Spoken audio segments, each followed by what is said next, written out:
Bonjour à tous, bienvenue sur cette chaîne. Ça fait un moment qu'on ne s'est pas vu. Bonne rentrée à ceux qui ont commencé, bonne rentrée à ceux qui reviennent de vacances. Si vous n'étiez pas en vacances, en tout cas, je suis ravie de vous retrouver. J'ai eu tellement de choses, déjà parce qu'en fait l'activité a vraiment repris au mois de juin et donc tous les événements, notamment ceux qui étaient prévus l'année dernière, qui étaient reportés cette année, tout était vraiment concentré sur une petite période. Donc honnêtement, je n'avais pas le temps de faire des vidéos. Mais je suis contente de vous retrouver parce que ça fait un moment et parce que, mine de rien, vous me manquiez.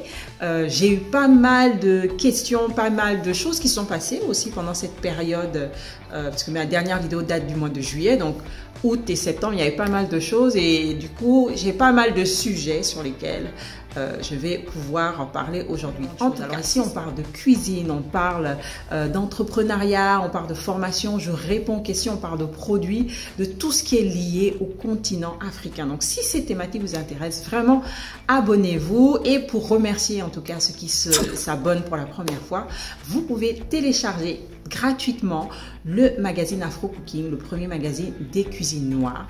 Il suffit de cliquer juste en bas et vous aurez un lien qui va vous donner la version digitale de ce magazine-là. Je suis Anto Cocagne, appelé aussi le chef Anto. Je suis ravie de vous trouver ici et aujourd'hui, je vais répondre à la question d'une personne qui m'a écrit par mail. Alors, sa question était très intéressante et je me suis dit qu'il y avait peut-être quelqu'un qui avait besoin d'entendre ce que je lui ai répondu. La question était: Chef Anto, j'ai envie de faire une formation en cuisine pour me professionnaliser. Est-ce que je dois faire une formation en présentiel ou je dois faire une formation en ligne? Qu'est-ce que vous en pensez? Alors, j'ai fait cette vidéo, cette première vidéo de rentrée parce que effectivement, c'est le moment où il y en a notamment qui soit commencent une formation, soit veulent s'inscrire quelque part. Beaucoup pensent à peut-être se reconvertir et veulent faire de la cuisine, de la pâtisserie leur métier. Et ils se demandent, est-ce que je dois le faire en présentiel? Est-ce que je dois le faire en ligne? Donc, écoutez bien ce que j'ai répondu à cette personne parce que cela peut vous intéresser. Chaque formation a ses avantages et ses inconvénients. Il n'y a pas de formation idéale. Tout dépend de vous. Moi, je pourrais vous dire, moi, je choisirais ceci ou je choisirais cela. Mais en fait, comme nous ne nous ressemblons pas, nous n'avons pas la même histoire, nous n'avons pas les mêmes défis, nous n'avons pas les mêmes contraintes, peut-être que ce qui est bon pour moi ne sera pas bon pour vous et vice-versa. Ce qui est bien avec les formations en ligne, c'est que une formation en ligne vraiment s'adapte au mode de vie. Que vous soyez femme au foyer, que vous travaillez, que vous soyez quelqu'un qui voyage beaucoup, vous n'avez pas besoin d'être présent. Partout où vous êtes, vous pouvez faire votre formation. Ça, c'est vraiment l'intérêt des formations en ligne. Ce qui est bien aussi avec les formations en ligne, c'est qu'on peut vraiment aller à son rythme en fonction de ses impératifs. Donc, si cette semaine, vous avez beaucoup de travail, vous pouvez dire, pendant une semaine, je ne fais pas ma formation, je vais reprendre la semaine d'après, là où je suis un peu plus léger. Vous êtes peut-être quelqu'un qui travaillait à l'hôpital et du coup, vous avez des horaires qui varient en fonction des semaines. Ce qui est bien avec une formation en ligne, c'est que vous pouvez vraiment adapter votre rythme à cette formation-là. L'avantage aussi des formations en ligne, c'est qu'elles sont moins chères. Comme elles sont moins chères, et donc c'est plus facile aussi de payer ces formations. Pourquoi elles sont moins chères? Parce qu'il y a moins de logistique, il n'y a pas de salle à louer, on n'a pas besoin de vous nourrir et donc c'est moins cher. C'est moins cher aussi pour vous parce que vous n'avez pas de frais de déplacement à mettre, vous n'avez pas de frais de repas à mettre, vous avez plein de frais, même les frais de fourniture qu'on demanderait, vous n'avez pas à les mettre. Et donc, c'est moins cher aussi bien pour la personne qui fait cette formation que pour vous-même. Alors, formation en ligne, ça ne veut pas dire isolement, contrairement à ce que beaucoup pensent, parce que en général, vous avez un professeur référent avec qui vous allez faire le point, peut-être toutes les semaines, toutes les 15 jours, vous allez faire le point. Si vous avez des questions, vous allez faire le point avec ce professeur référent. Et donc, vous n'êtes pas tout seul. En revanche, si vous voulez faire une formation en ligne, j'espère que vous connaissez bien parce qu'il faut s'auto-motiver. Vous êtes seul, il n'y a personne pour vous aider, il n'y a personne pour vous dire qu'aujourd'hui, il faut se lever à 8 heures pour commencer à bosser. Il n'y a personne qui voit vos gestes, notamment pour toutes les formations pratiques. La cuisine, c'est un métier pratique, c'est un métier où on utilise les mains, c'est un métier où on fait des gestes. C'est pareil pour la pâtisserie. Donc, vous avez besoin de quelqu'un qui regarde vos gestes. Et il faut savoir que quand vous faites une formation en ligne, il n'y a personne qui regarde vos gestes. Donc, vous-même, vous devez vous autocritiquer.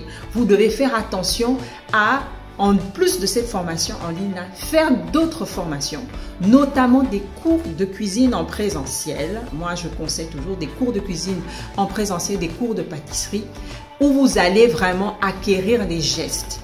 La cuisine, ça ne s'apprend pas sur une vidéo.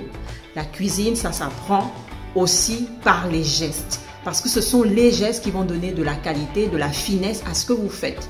Si vous n'avez que la théorie sur votre vidéo, c'est un métier pratique, vous aurez du mal à pratiquer. Et si vous pratiquez seul, vous n'aurez jamais quelqu'un qui va vous dire « Attention, là, vous ne faites pas bien ». Donc, même si vous faites une formation en ligne, ce qui est très bien, il faudrait en plus que vous ayez des formations d'une journée, par exemple un cours de cuisine sur comment utiliser son couteau. Je ne sais pas où vous êtes, je sais que par exemple sur Paris ça existe, comment utiliser son couteau ou différents couteaux. Vous avez des cours de cuisine ou comment faire les sauces. Donc c'est des petits cours d'une journée, des fois de 2-3 heures pour réviser en fait ce que vous êtes censé avoir appris en vidéo. C'est la même chose si vous ne pouvez pas être en présentiel, il y a des vidéos aussi, notamment abonnez-vous à des vidéos YouTube. Vous avez l'Atelier des Chefs qui est une chaîne YouTube qui est vraiment très bien, qui donne vraiment toutes les bases, notamment de cuisine ou de pâtisserie et les gestes. Vraiment, il faut pratiquer avec les mains. On peut pas, nos métiers pratiques ne peuvent pas se faire que en regardant tous les jours. Il faut pratiquer et pour pratiquer, vous avez besoin de quelqu'un qui regarde pendant que vous pratiquez. Donc, formation en ligne, c'est bien, mais en plus de la formation en ligne, prenez quelques formations présentielles de 2-3 heures, suivant ce que vous voulez faire, où vous allez pratiquer et vous aurez quelqu'un qui va pouvoir vous dire ça c'est bon ou ça c'est pas bon. Pour la formation en présentiel, l'intérêt, c'est vraiment garder le contact physique. Parce que quand vous êtes en ligne, en fait, vous ne voyez pas votre professeur. Quand vous êtes en présentiel, l'intérêt, c'est que vous voyez votre professeur et vous pouvez poser votre question au moment T. Quand vous posez votre question, vous avez un voisin qui peut rebondir et dire que mais moi, il m'est arrivé ceci. Donc, vous nourrissez même des expériences des uns et des autres. Ce qui est difficilement le cas lorsqu'on est dans une formation en ligne. Ensuite, le lien entre les différents apprenants permet au formateur de s'adapter à vous. C'est-à-dire que s'il a un groupe où les gens vont très vite, il va accélérer la cadence. S'il a un groupe où les gens sont plutôt moins formés, parce qu'ils ont moins de connaissances, il va ralentir et prendre le temps d'expliquer. Alors que quand c'est une formation en ligne, en fait, on homogénéise tout. Donc tout, parce qu'on met tout le monde dans le même panier, on ne s'adapte pas en fonction de l'élève ou du groupe qu'on va avoir. Tout le monde est logé à la même enseigne. Ce qui n'est pas le cas lorsqu'on a une formation en présentiel. Il y a 2 ans, 2019, je faisais une formation en pâtisserie et dans le groupe où j'étais, il y avait énormément de gens qui avaient déjà un certain niveau en pâtisserie. Ce qui fait que le professeur, lorsqu'il nous expliquait, en fait, il y avait des choses qui ne nous expliquaient plus parce que c'était déjà acquis, vu qu'on avait déjà une certaine compétence. Ce qui n'aurait pas été le cas si nous étions un groupe complètement d'amateurs qui n'a jamais pâtissé. Ce qui est bien aussi pour les formations en présentiel, c'est qu'on vérifie les acquis tout de suite. C'est-à-dire que le professeur montre, vous pratiquez tout de suite et tout de suite il voit si c'est bon. Alors que quand vous êtes en ligne, il ne va pas voir tout de suite. Donc, peut-être qu'il y a des choses qu'on n'avait pas acquis. Vous pensez que c'est acquis, mais en fait, ce n'est pas le cas. Alors qu'en présentiel, il va le voir tout de suite. Du coup, vous apprenez de vos erreurs, vous apprenez des erreurs des autres, vous apprenez de vos interrogations. Maintenant, pour une formation en présentiel, il faut être discipliné. Ça veut dire que si c'est tous les jours de 8h à 17h, vous devez y être tous les jours de 8h à 17h. Donc, il faut être à l'heure. Il faut poser des jours. Si vous avez un travail, vous devez poser des jours pour pouvoir être présent à cette formation en présentiel. Si vous avez des enfants, il faut trouver un mode de garde. De plus, il faut savoir rester concentré. Quand vous êtes dans une formation en ligne, vous pouvez dire, bon, je fais une pause d'1 heure, je vais revenir après parce que ça va me donner mal à la tête. En présentiel, vous n'avez pas le temps de dire, je prends une pause d'1 heure. Vous devez rester concentré du début jusqu'à la fin. Et les formations en présentiel sont beaucoup plus chères que les formations en ligne. Comme je vous le disais, vous payez la salle, vous payez le professeur qui se rend disponible, vous payez le matériel qui vous est mis à disposition, les produits que vous allez utiliser, vous payez toute la logistique. Donc forcément, c'est plus cher qu'une formation en ligne. Donc tout dépend de vous.